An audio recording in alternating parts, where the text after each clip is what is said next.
Hai semuanya, perkenalkan nama saya Paskalis. Saya berasal dari kelas 11 MIPA 1 SMA Negeri 1 Bengkayang. Pada hari ini saya akan menjelaskan materi tentang pembiasan cahaya menggunakan batang. Untuk alat dan bahannya, kita menggunakan batang, saya ini juga, 2 buah busur dengan ukuran yang sama, penggaris, dan untuk wadahnya kita menggunakan akuarium.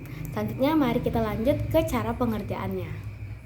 Baiklah, ini adalah contoh untuk wadahnya. Di sini saya menyimpan atau meletakkan 2 buah busur yang sama tadi seperti ini agar saya nyaman untuk menghitungnya atau mengukurnya agar seimbang. Untuk belakang akuarium ini saya memberi halangan agar saya dampak melihat nanti untuk angka-angka atau sudut pembiasannya.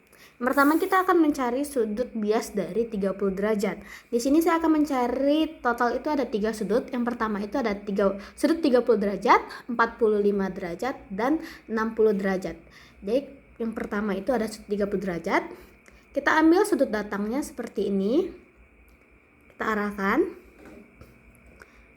30 derajat.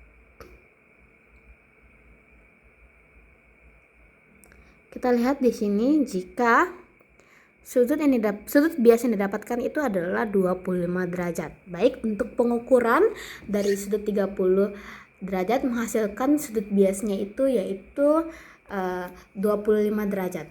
Selanjutnya kita akan menghitung menggunakan sudut 45 derajat. 45 derajat kita ambil di sini. Baik.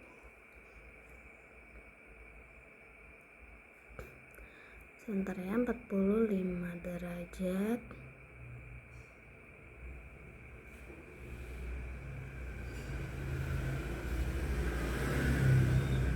Baik, di sini nampak jika sudut bias yang dihasilkan itu adalah 34 derajat.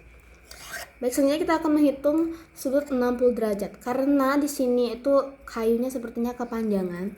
Mungkin atau batangnya sepertinya kepanjangan. Mungkin saya akan memotongnya dia lebih pendek ya teman-teman. Sebentar ya teman-teman. Baiklah, setelah saya potong batangnya menjadi sependek ini agar bisa masuk dan mencapai sudut 60 derajat ini ya teman-teman. Baiklah, kita masukkan sama seperti yang tadi. Kita arahkan 60 derajat dan kita arahkan ya teman-teman. Sebentar. Agar lebih susah sekali ya teman-teman, ini agak ya.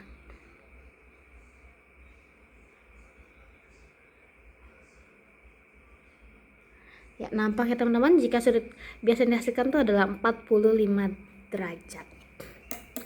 Baiklah, ini adalah hasil dari pengukuran menggunakan akuarium. Tapi kita akan mencari penghitungan menggunakan rumus ya teman-teman agar hasil validnya seperti apa.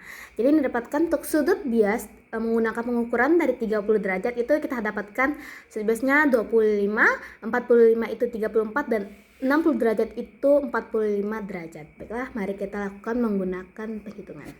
Baiklah, berdasarkan pengukuran yang kita lakukan tadi, sudut 30 derajat ini menghasilkan 25, sudut bias yang menghasilkan 25 derajat, 45 derajat ini 34 derajat, 60 derajat ini 45 derajat. Baik, mari kita lakukan menggunakan penghitungan atau rumus. Untuk sudut 30 derajat, rumusnya sin R sama dengan N1 dikali dengan sin I per N2. 1 dikali sin 30 derajat per 4/3 atau 1 dikali 0,5 dibagi 4/3 atau bisa seperti 0,5 dibagi 4/3. Sini kita lakukan kali silang agar lebih gampang dan menghasilkan 3/8. Jika kita desimalkan menjadi seperti ini dan kita kali dengan sin min 1 yang menghasilkan 22. Selanjutnya kita juga akan mencari sudut dari 40 derajat. Rumusnya sama seperti yang tadi, kita masukkan angkanya seperti ini. Jadi karena tadi sin 30, jadi kita di sini menggunakan sin 45. Jadi 1 dikali sin 45 derajat per 4/3 menghasilkan 1 dikali 0,7 dibagi 4/3. 0,7 bagi 1/3 bisa menghasilkan ini. Kita kalikan dengan sin min 1 yang menghasilkan 32,5. Selanjutnya yang terakhir adalah sudut 60 derajat. Sama seperti rumus dari sudut 30 dan 45 derajat tadi. Jadi kita menggunakan 1 dikali sin 60 derajat per 4/3. Jadi 1 kali 0,86 per 4/3. 0,86 dibagi 1/3 menghasilkan ini. Kita kalikan dengan sin min 1 menghasilkan 42. Jadi sesuai dengan perhitungannya, sudut 30 derajat menghasilkan 22 derajat, 45 derajat menghasilkan 32,5, dan 60 derajat menghasilkan 42 derajat.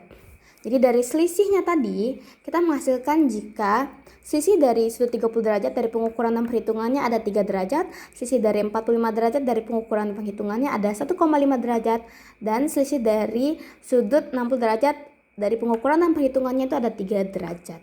Baiklah, hanya ini materi yang dapat saya sampaikan. Saya harap kalian semua mengerti ya teman-teman.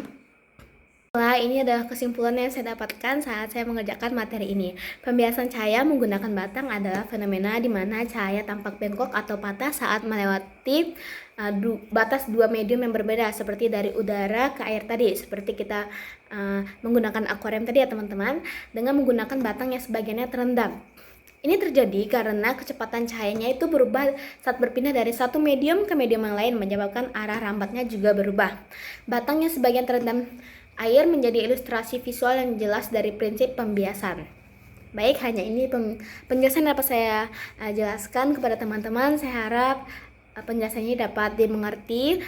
Saya juga mohon maaf atas kekurangan atau kesalahan kata-kata yang saya ucapkan. Terima kasih.